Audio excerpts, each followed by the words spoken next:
Hi friends, welcome back to village flavours and colours. ఈ రోజు నేనైతే జున్ను చేశానండి. అబ్బా, అద్భుతంగా ఉంది. నోట్లో వేసుకుంటే కరిగిపోతుంది. ఎలా చేశానో చూసేద్దాం రండి. మా అక్క కొడుక్కి తెలిసిన వాళ్ళు జున్ను పాలు ఇచ్చారంట. అది ఎలా చేయాలో మా అక్కకి రాదు. అందుకని వాడు పిన్ని నాకు జున్ను చేసి పెట్టు అన్నాడు. అలాగే మా పిల్లల ముగ్గురికి జున్ను అంటే చాలా ఇష్టం.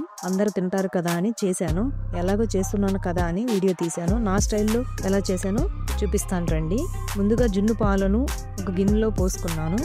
బెల్లం ఒక గడ్డ వరకు తీసుకొని మెత్తగా దంచి పెట్టుకున్నాను. అలాగే మిరియాల ప్యాకెట్ ఒకటి మెత్తగా పొడి చేసి పెట్టుకున్నాను. కొంచెం యాలకుల పొడి అన్ని రెడీ చేసుకున్నాను. ఇప్పుడు పొడి చేసి పెట్టుకున్న బెల్లంని పాలలో వేసి కొంచెం కరిగేలాగా కలుపుకోవాలి. బెల్లం కరిగింది అనుకున్నప్పుడు మిరియాల పొడి, యాలకుల పొడి వేసి బాగా కలుపుకోవాలి. మిరియాల పొడి ఎందుకు జున్ను పాలలో వేస్తారు అంటే, జున్ను పాలు వాతం, శరీరంలో ఉండే భాగాలన్నీ నొప్పులు వస్తాయి తింటే. అందుకని మిరియాల పొడి, బెల్లం వాతాన్ని కలిగించవు, అందుకని వేసుకుంటాము. పైగా ఫ్లేవర్ కూడా చాలా బాగుంటుంది మిరియాల పొడి వేసుకుంటే. ఇప్పుడు కుక్కర్ తీసుకొని కొన్ని నీళ్లు పోసుకొని ముందుగా జున్ను పాలని కలిపి పెట్టుకున్న గిన్నె తీసుకొని కుక్కర్ లో పెట్టుకోవాలి. మూత పెట్టి 10 విజిల్స్ వచ్చే వరకు ఉంచుకున్నాను. అయిపోయాక కుక్కర్ మూత తీసి గిన్నెను తీసి పెట్టాను. అబ్బా, పాలలో కొన్ని నీళ్లు లైట్ గా ఊరాయి. ఎందుకంటే పాలు గేదె ఈనినప్పుడు ఒక్క రోజు పాలు అయితే గట్టిగా గడ్డలాగా వస్తుంది. 3-4 రోజులకైతే కొంచెం జున్నులో నీళ్లు ఊరుతాయి. చెప్పడం మర్చిపోయానండి. చిటికెడు ఉప్పు కూడా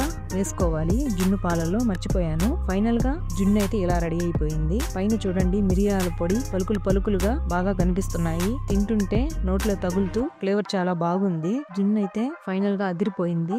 జున్ను అంటే మీకు ఎంతమందికి ఇష్టమో రండి కమెంట్ బాక్స్ లో మాట్లాడుకుందాం. ఈ రెసిపీ కనుక మీకు నచ్చినట్లయితే ఒక లైక్ చేయండి. మన ఛానల్ ని సబ్స్క్రైబ్ చేసుకోండి. బాయ్, మరి ఉంటానండి.